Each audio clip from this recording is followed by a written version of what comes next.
একটি শহরে একদল ডাকাত ঢুকছে। ডাকাত ঢোকার পরে কিভাবে বাঁচবে? জনগণের হাতে দোলাই খাবে। এখন বাঁচার উপায় কি? ডাকাতের সর্দার একটা পরামর্শ দিল, তোমরা সকলে নিজেদের পোশাক খুলে ফেলো, শার্ট প্যান্ট খুলে ফেলো, দরবেশের পোশাক লাগাও। বাহিনীরা বলতেছেন দরবেশের পোশাক আবার কি? জীবনেও নামাজ পড়ে নাই, পশ্চিম মুখ ফেরে নাই, দরবেশের পোশাক কেমন করে বুঝবে? কথা বলেন ঠিক কিনা? জোরে বলেন ঠিক কিনা? যে জীবনেও পাঞ্জাবি পরে নাই, সে যদি প্রথম একটু পাঞ্জাবি পরে একটু আনিজে আনিজে লাগে, কেমন কেমন লাগে নিজের থেকে, আছে না নাই? কথা কয় আছে না নাই? যখন চুল কাটে, বাবরিয়ালা যখন চুল কাটে, চুল কাটার পরে তো নিজের দেখা যায় অসুখ অসুখ অসুখ হয়েছে, রোগ ব্যাধি হয়েছে। কথা বলেন ঠিক কিনা? যারা জীবনে পাঞ্জাবি পরে নাই, এরা যখন দরবেশ হাসবে, তখন পাঞ্জাবি পরবে, তখন তো নিজের মনে করবে কেমন কেমন লাগে, আছে না? সর্দার বললেন তোমরা দরবেশের পোশাক পরো। বাহিনীরা বললেন দরবেশের পোশাক কি? সর্দার বলল তোমরা টুপি লাগাও, পাঞ্জাবি লাগাও, আর দাড়িগুলো বড় বড় রাখো, হাতে তসবিহ নাও, তাহলে তোমরা ডাকাতের পরিচয় থেকে বাঁচতে পারবা।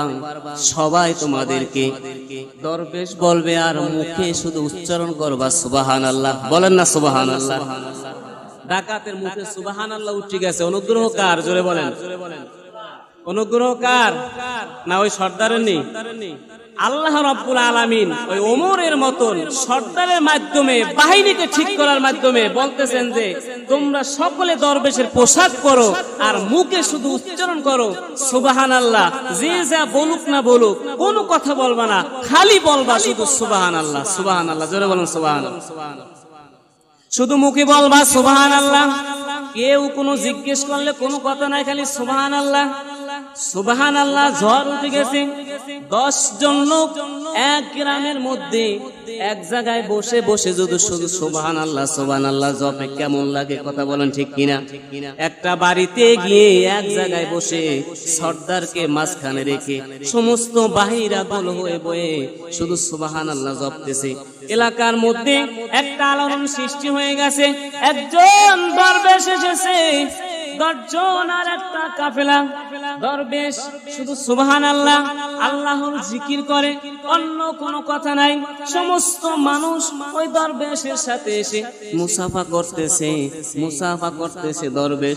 গ্রামের মানুষ তো জানে না যে ওরা ডাকাত, ওরা ইসলামকে পছন্দ করে না, তারপরও নিজেকে সংশোধন হওয়ার জন্য, মানুষের মাইর থেকে বাঁচার জন্য ইসলামের ছায়ায় তলে আশ্রয় নিয়েছে। জোরে বলুন সুবহানাল্লাহ। ইসলামের ছায়ার তলে আশ্রয় নিয়েছে, পরে মাইর থেকে বাঁচছে। আল্লাহর অনুগ্রহ আছে না নাই? জোরে বলেন। তাহলে ইসলামের ছায়া তলে আশ্রয় নিলে বাঁচা যায় কি যায় না? জোরে বলেন, যায় কি যায় না?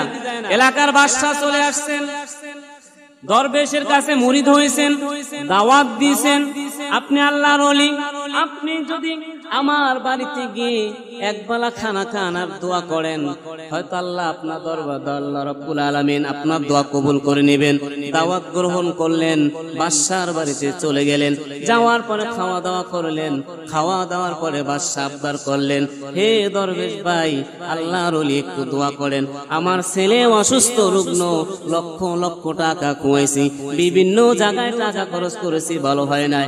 আপনি আল্লাহওয়ালা মানুষ, একটু যদি দোয়া করে দেন হয়তো ভালো করতে পারে। জোরে বলুন সুবহানাল্লাহ। ডাকাতের মনের মধ্যে ভূমিকম্প হয়ে গেছে। আমি তো ডাকাত, জীবনে দোয়া করি নাই, কেমন করে দোয়া করব? হঠাৎ করে সৈন্যদের নিয়ে হাত জাগাই দিয়েছেন, মালিক, জীবনে নামাজ পড়লাম না, পশ্চিম ফেললাম না, দোয়া করতে জানলাম না। আমরা তো তোমার ওই বান্দা, যদিও ডাকাতি করি, চুরি করি, তুমি তো আমাদেরকে সৃষ্টি করেছো মালিক, আমাদেরকে তুমি সৃষ্টি করেছো, আমরা তোমার ওই বান্দা, তোমার বান্দার ইজ্জত তুমি রক্ষা করি। জোরে বলুন সুবহানাল্লাহ। জোরে বলুন না সুবহানাল্লাহ। ও রব্বুল আলামিন, প্রভু গো, জীবনে যত ভুল করেছি আর ভুল করব না। আল্লাহ রব্বুল আলামিন আলামিন অন্তরের দিকে তাকাই দেখলেন ডাকাত সর্দারের শত বাহিনী আছে, সমস্ত মানুষের চক্ষু থেকে ঝরঝর করে পানি পড়েছে। ইতিমধ্যে বাদশা খবর দিলেন, আল্লাহর ওলি গো শোনো রে, তোমার দোয়া আল্লাহ রাব্বুল আলামিন কবুল করেছে, আমার সন্তান ভালো হয়ে গেছে। জোরে বলুন সুবহানাল্লাহ। ডাকাত মনে মনে করে, আল্লাহ রাব্বুল আলামিন কিছুক্ষণের সময় তোমার নাম, তোমার জিকির জপার কারণে আমার দোয়াকে তুমি কবুল করে নিয়েছো। যদি আমি 70 বছর ইবাদত করতাম তাহলে তুমি আমাকে কোন জায়গায় রাখতা? এগুলা করতে করতে তাকবীর বলতে বলতে এক পর্যায়ে ইতিহাস লেখেন সমস্ত মানুষগুলো আল্লাহর ওলি হয়ে কবরে গেছেন। জোরে বলুন সুবহানাল্লাহ।